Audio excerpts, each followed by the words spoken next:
Hello बच्चों, आज हम लोग देखेंगे क्लास 9 के चैप्टर नंबर फर्स्ट, ठीक है, जिसका नाम है सेल। ठीक, तो देखते हैं, चलिए इंट्रोडक्शन लेते हैं सेल के बारे में।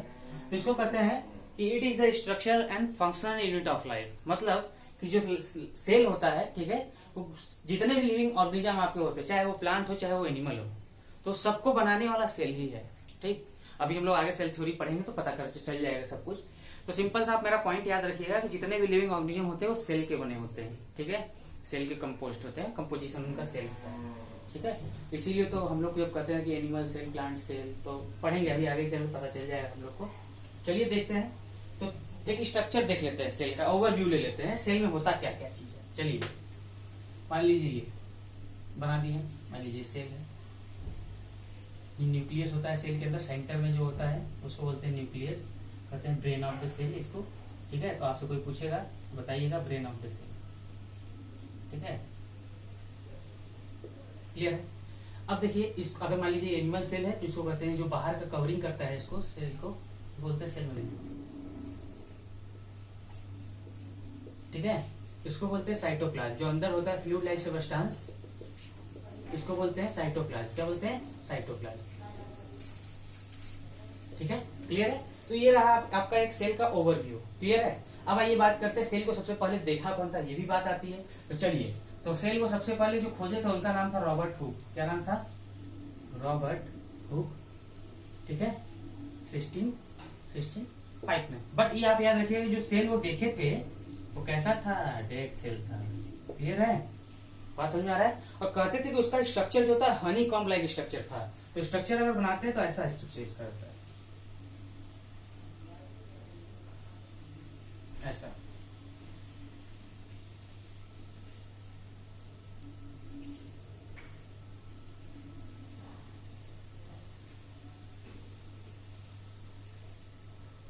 ठीक है, हनी कॉम्ब लाइक स्ट्रक्चर था। तो कहते हैं कि जो वो देखे थे रॉबर्ट हुक, ये स्ट्रक्चर ऊपर वाला स्ट्रक्चर देखे थे, जिसको हम लोग सेल वॉल कहते हैं। क्या कहते हैं? Cell wall.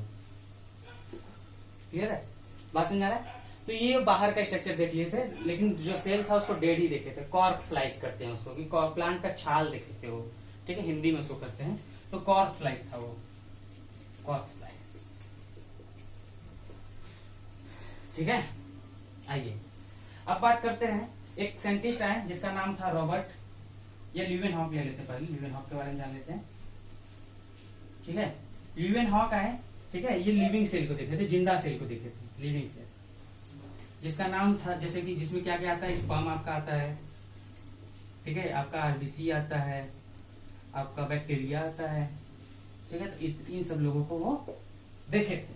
ठीक, अब आगे बात करते हैं, अब बात करते हैं, हाँ, रॉबर्ट ब्राउन के बारे में बात करते हैं। तो रॉबर्ट ब्राउन एक साइंटिस्ट है बाद में, रॉबर्ट ब्राउन, जो कि क्या देखे थे? न्यूक्लियस। क्या देखे? न्यूक्लियस, जिसको हम सेल में आपको दिखाए हैं कि सेंटर में सेल के होता है, इसको ब्रेन ऑफ द सेल बोलते हैं। एक और साइंटिस्ट है जिसका नाम था पुरकिंजे। क्या था? पुरकिंजे। पुरकिंजे एक टर्म दिए थे जिसका नाम था प्रोटोप्लाज्म। प्रोटोप्लाज्म क्या था? प्रोटोप्लाज्म। ठीक है, क्लियर है। तो ये एक ओवरव्यू है। ठीक है, तो सिंपल सा मेरे कहने का मतलब देखिए, आपको बता देते हैं, जितने भी लिविंग ऑर्गेनिज्म होते हैं वो सभी सेल के ही बने होते हैं। जैसे मान लीजिए एक घर बनाना है, तो घर बनाने के लिए ब्रिक का जरूरत पड़ेगा, ब्रिक ईंट का, फिर सीमेंट लगाते हैं, फिर घर बनाते हैं। तो वैसे ही लिविंग ऑर्गेनिज्म होते हैं, वो भी सेल के ही बने होते हैं, पूरी बॉडी सेल की बनी हुई होती है। ठीक है, क्लियर है। तो देखिए, तो रॉबर्ट हुक जो थे सबसे पहले साइंटिस्ट थे, 1665 में देखे थे सेल को, लेकिन वो जो सेल था वो डेड था, प्लांट के छाल को देखे थे, इसलिए उसको कहते हैं कॉर्क स्लाइस। और जो कहते थे स्ट्रक्चर कैसा था, वो कहते हैं हनी कॉम्ब लाइक स्ट्रक्चर था। मधुमक्खी के छत्ते का देखेंगे आप स्ट्रक्चर, तो हेक्सागन की तरह होता है। ठीक है, ल्यूवेनहॉक की बात करते हैं तो सबसे पहले लिविंग सेल को देखे थे, जिसमें आपका स्पर्म, आरबीसी, बैक्टीरिया वगैरह आते हैं। रॉबर्ट ब्राउन की बात करते हैं तो न्यूक्लियस को सबसे पहले देखे थे। तो जैसे न्यूक्लियस को अभी हम बताएं कि ब्रेन ऑफ द सेल बोला जाता है। और पुरकिंजे थे, एक टर्म दिए थे जिसका नाम था प्रोटोप्लाज्म। आप साइटोप्लाज्म और प्रोटोप्लाज्म में मिक्स मत कर देना, दोनों अलग अलग चीजें होती हैं। आगे चल के हम लोग उसमें डिफरेंस भी पढ़ेंगे। ठीक है, अब नेक्स्ट टॉपिक है आपका सेल थ्योरी। अब वो हम लोग देखते हैं सेल थ्योरी क्या होता है। तो देखिए, तो जो आपके स्लाइडन थे 1838 में प्लांट सेल के ऊपर काम कर रहे थे, तो ये कहते थे कि जो आपका प्लांट सेल होता है, ठीक है, उसके ऊपर एक बाहर जो आउटर कवरिंग होती है उसको हम लोग बोलते हैं सेल वॉल, ठीक है, उसका नाम भी सेल वॉल। मतलब आज के समय में आपको पता ही होगा कि प्लांट का एक यूनिक कैरेक्टर हो चुका है। ये कहते हैं कि अगर प्लांट सेल एनिमल सेल में डिफरेंस बताए तो आप तुरंत पहले सबसे कहते हैं कि प्लांट सेल में सेल वॉल होता है, ठीक है, जो कि आपका सेल्यूलोज का बना होता है। किसका बना होता है सेल वॉल? सेल्यूलोज का, ठीक है, बात क्लियर है। तो स्वान जो थे 1839 में एनिमल सेल के ऊपर काम किए। तो ये बताएं कि जो उसका आउटर मेम्ब्रेन है या आउटर कवरिंग है वो किसका बना हुआ है? सेल मेम्ब्रेन का। किसका? सेल मेम्ब्रेन का। और सेल मेम्ब्रेन आपका बना होता है लिपिड और प्रोटीन का। किसका? लिपिड और, ये आगे स्टडी के बाद पता चला, ये हम अभी बता दे रहे हैं सही, ठीक है। इनको कहते थे जर्मन बॉटनिस्ट, इनको बोलते थे ब्रिटिश जूलॉजिस्ट। क्लियर है। अब देखिए, तो इनसे लेकिन क्वेश्चन क्या किया गया था कि सेल कहाँ से आया है, ठीक है, लेकिन ये तो कुछ और ही बता दिए। तो हालांकि सिंपली से मेरे कहने का मतलब ये है कि ये सेल थ्योरी में एक्सप्लेन ही नहीं कर पाए, ठीक, कि कैसे सेल आया है, ठीक है। तो एक नए साइंटिस्ट आए, ठीक है, जिसका नाम था रुडोल्फ विर्चो। क्या नाम था?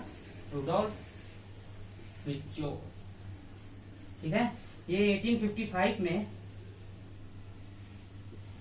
पहली बार इन्होंने ही बताया कि जो नए सेल होते हैं वो पुराने वाले सेल से डिवाइड करके आते हैं। पहली बार रुडोल्फ विर्चो थे, तो कहते हैं कि सेल थ्योरी को फाइनल शेप देने वाले कौन थे, ठीक है, रुडोल्फ विर्चो, जो कि 1855 में बोले थे कि new cell arises from pre existing cell. समझ में आ रहा है? प्री एग्जिस्टिंग मतलब जो पहले पाए जा रहे थे सेल, उनसे डिवाइड करके नए वाले सेल का फॉर्मेशन होता है। उसको बोलते हैं हम लोग ओमनीज सेल्यूला ई सेल्यूला।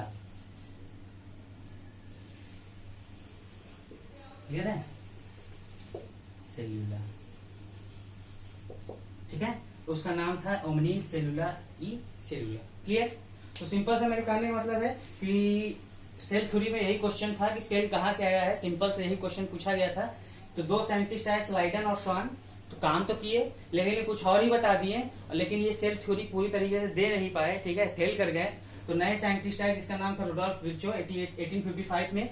ओमनी सेलुला ई सेलुला कहने का मतलब है कि जो नए सेल होते हैं वो पुराने सेल से ही डिवाइड करके एराइज होते हैं या आते हैं, ठीक है, क्लियर है।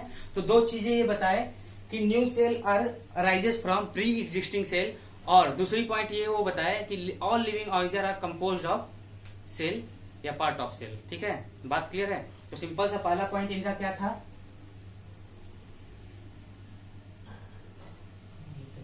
हाँ, चलिए यहां लिख देते हैं, new cells are arises from pre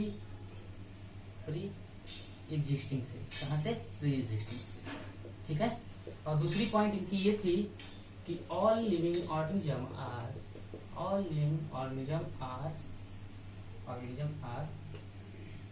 composed of cell और या प्रोडक्ट ऑफ सेल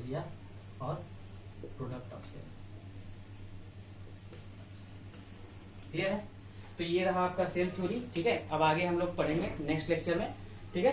तो ये रहा आपका सेल थ्योरी।